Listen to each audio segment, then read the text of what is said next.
Mar, buenas noches. Buenas noches, Antonio. ¿En dónde estamos en estos momentos a propósito de la imparable subida de los precios? Vamos a intentar, ¿En qué situación estamos y en qué momento? Vamos a intentar aclararlo de una vez. Eso es. Este tema de la inflación y el discurso oficial de que, depende de donde lo escuches, parece que estén bajando los precios, ¿no? Y es que eso no está sucediendo en ningún caso.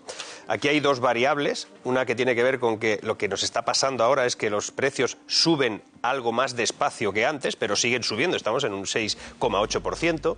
Que esa subida es como si nosotros estuviéramos engordando. O sea, mejor símil es que nosotros pesamos 80 kilos, el mes que viene pesamos 85 y en el otro 87. Alguien del gobierno dirá que empezamos a adelgazar, pero nuestro dietista nos dirá que llevamos ya 7 kilos acumulados. Y esa es la realidad de esta historia. Además, hay un indicativo más, y por eso, a medida que suben los precios y cuanto más suben, hay un efecto puramente estadístico que hace que sea cada vez más difícil que llegues a los mismos porcentajes. Es la teoría del plátano. Un plátano que vale 1 euro en un año determinado y el año que viene vale 2, pues ha subido un 100%, pero si en el siguiente vale 3, que ha subido la misma cantidad bruta, ya solo ha subido un 50%. Ojo porque la matemática tiene esto y ojo porque la comparativa tiene esto. Claro, al final, digamos que el papel lo aguanta todo, ¿verdad?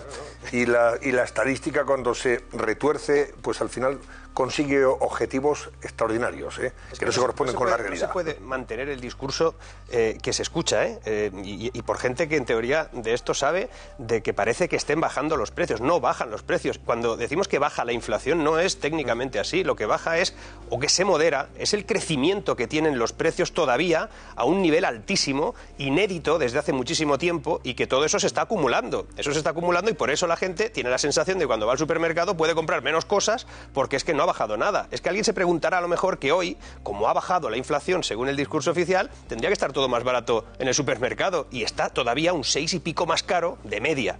Además hay 3 razones, y te las digo muy rápido para que la comparativa que estamos teniendo esté bajando tan rápido según las métricas. Y tiene 3 conceptos básicos. Uno, el hecho del efecto base, el que acabo de explicar. Es decir, cada vez es más difícil de que podamos trascender una subida importante. La segunda es que nuestro IPC, con lo que medimos parte de la inflación, se basa en una métrica que está muy afectada por la electricidad, por las energéticas. No pasa lo mismo en los IPCs, que por eso se armonizan en Europa, que son distintos y que miden de otro modo algunas de estas cosas. Y nosotros, en cuanto subió mucho porque afecta a la electricidad cuando subió la electricidad, y ahora baja mucho, o por lo menos baja una velocidad sustancial, porque la electricidad también la afecta en el sentido inverso. Y además hay un factor muy interesante, y es que nosotros compramos muchas cosas con dólares, compramos muchas cosas con euros a dólares en el futuro.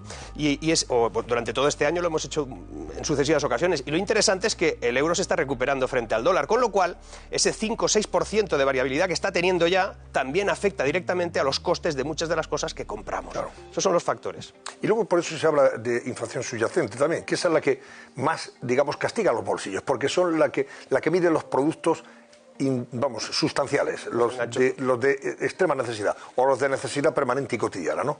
Se llama... Y esa, sin embargo, no se modera. No se modera. Esa es la inflación enganchosa, sí. Se le denomina así. A veces los términos económicos tienen cosas como básicas, ¿no? Pues inflación enganchosa, y tiene que ver con ese efecto que la subyacente refleja, que es mucho más lenta en los procesos de cambio y que al final tiene derivadas a veces de segunda ronda, por ejemplo, aplicadas a los salarios, que iremos viendo también próximamente, porque empezará a haber tensión salarial. Es decir, la gente pedirá que le aumenten el sueldo porque no tiene la posibilidad de comprar lo mismo que antes, y a medida que vaya pasando el tiempo lo iremos viendo cómo se refleja en esa inflación especialmente. Además hay un hecho, lo que se llama la boca de la inflación, es decir, la diferencia que hay entre la inflación general, el IPC general, que es el que tiene el 6,8, y el del 6,3, que es el subyacente. Esa boca, cuanto más reducida es decir, lo normal es que esté muy abierta esa boca, que la diferencia sea notable, pero en este caso estamos a punto, y ojo que es posible que pase, que la subyacente acabe siendo más alta que la general. Si eso sucede, estaremos ante una situación que es bastante inédita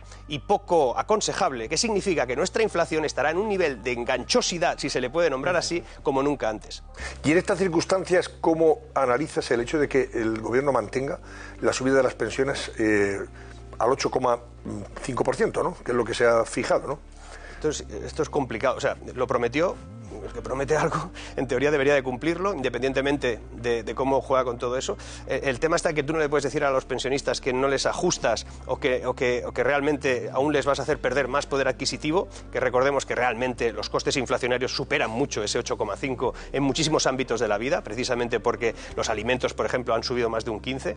Pues el problema está en que eso lo pagará el gobierno, bueno, el Estado lo pagará, la administración pública pagará las pensiones. El problema está en que si podremos pagar alguna cosa más.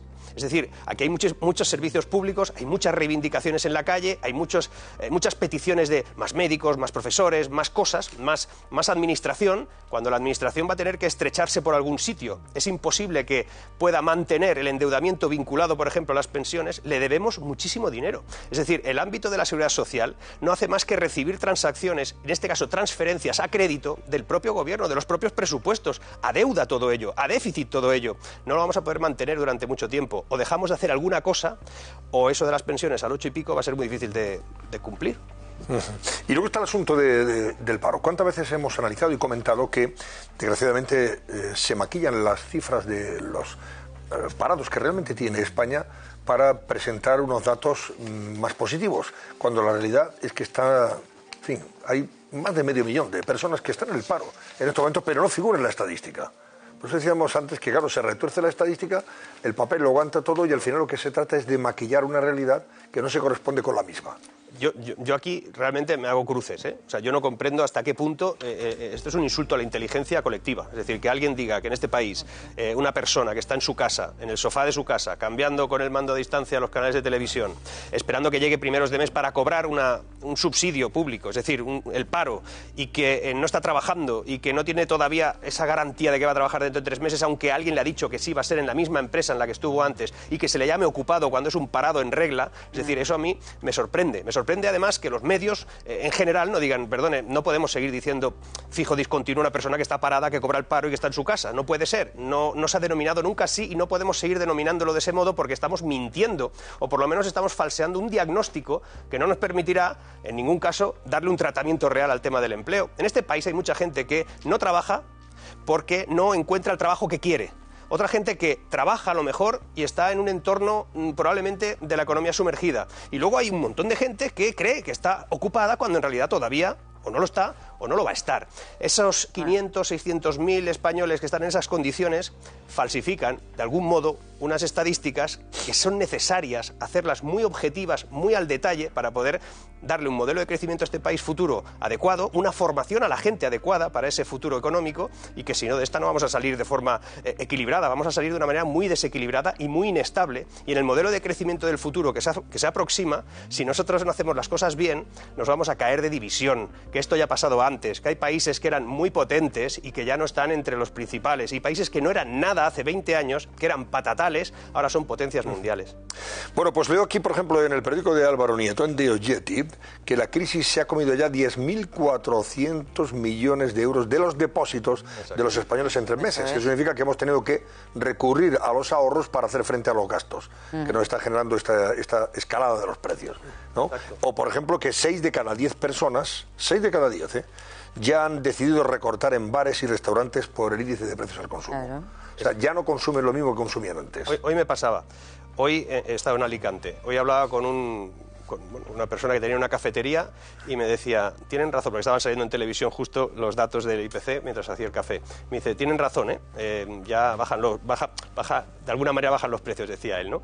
Y digo, no bajan, le he explicado la historia. Dice, la verdad es que yo pago menos electricidad, este mes voy a pagar menos electricidad. Y digo, vaya, entonces, el que ha bajado la electricidad dice, no, es que yo cierro más pronto, consumo menos, más tarde. Es decir, yo consumo menos electricidad. Y digo, ¿pero por qué? Porque no puedes pagar. Y dice, no, porque es que viene poca gente. O sea, viene menos gente que antes a consumir, con lo cual, ¿para qué lo voy a tener abierto tanto tiempo? Es decir, ojo con esto, porque lo que está sucediendo es que se está retrayendo el consumo, como siempre pasa cuando hay inflación, y empezar a hablar de que esto de la inflación se está arreglando cuando el consumo está ahora en fase de retracción, desequilibra la situación económica, la hace más compleja de análisis. Y esa es aquí el problema es que no hay nadie analizando datos correctos, fidedignos y que puedan ser más o menos objetivables porque no se facilitan esos datos. Es algo de aurora boreal lo que está pasando, ¿eh?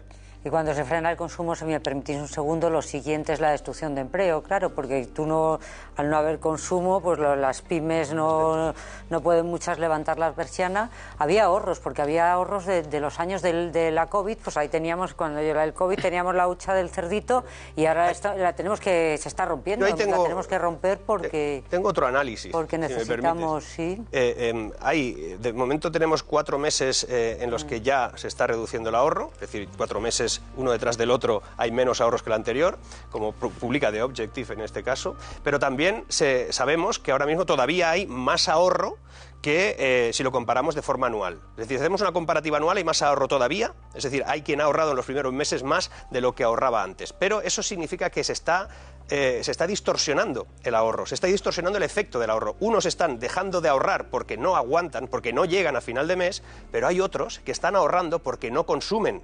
En ambos casos es un problemón enorme que nadie está tratando, que es difícil de interpretar desde el punto de vista de la acción política de algún gobierno, pero que aquí no se está haciendo, ¿eh? Pero claro, porque eso paraliza, eso en definitiva lo que hace es paralizar la economía y generar más paro. Es el freno de mano a la economía. Eso y generar más paro, hay menos puestos de trabajo. Exactamente. Claro, menos actividad económica, menos dinamismo, está claro. Bueno, hemos salido a la calle, un momentito nada más, Mar, que ya sé que estás buscando ya la salida de emergencia. Tengo la llave hoy. La salida de emergencia es la que buscas todas las mañanas con Carlos Herrera, a partir de las 8:30 en COPE. Pero antes, mira, vamos a escuchar lo que dice la gente. Ha salido a la calle Eva Hidalgo y Elena Chávez, y han preguntado en los mercados y también en las administraciones de lotería, a ver cómo están llevando, bueno, la gente lleva esto del consumo, de comprar más, menos y comprar hasta más lotería por aquello de que ojalá toque un buen pellizco para hacer frente a todo lo que estamos gastando y no nos llega. Queda un mes para la Navidad, para estar así.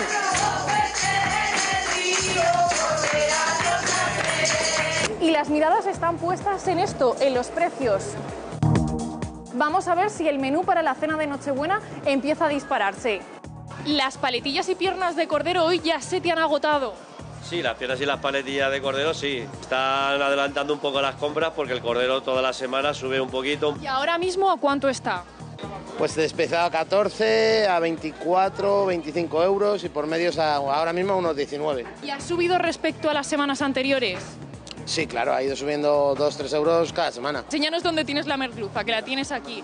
¿A cuánto está? A 9 euros, ya si no la semana que viene ya va subiendo hasta que llega a 14, 15 euros. ¿Nos enseñas más? La centolla sube el doble casi, a 12 euros. ¿Y cuánto estaba hace unas semanas? A 5,99. Percebes, ahora los precios están a 22. Se va acercando los días, se va subiendo a 30, 40 euros. Ahora está el jamón, tienes desde 30 euros el kilo a 99 euros el kilo. Es que sí, sobre todo los quesos y eso que es lo que más ha subido, ha sido, vamos, un 40%, un 50%. ¿Cómo ven los precios?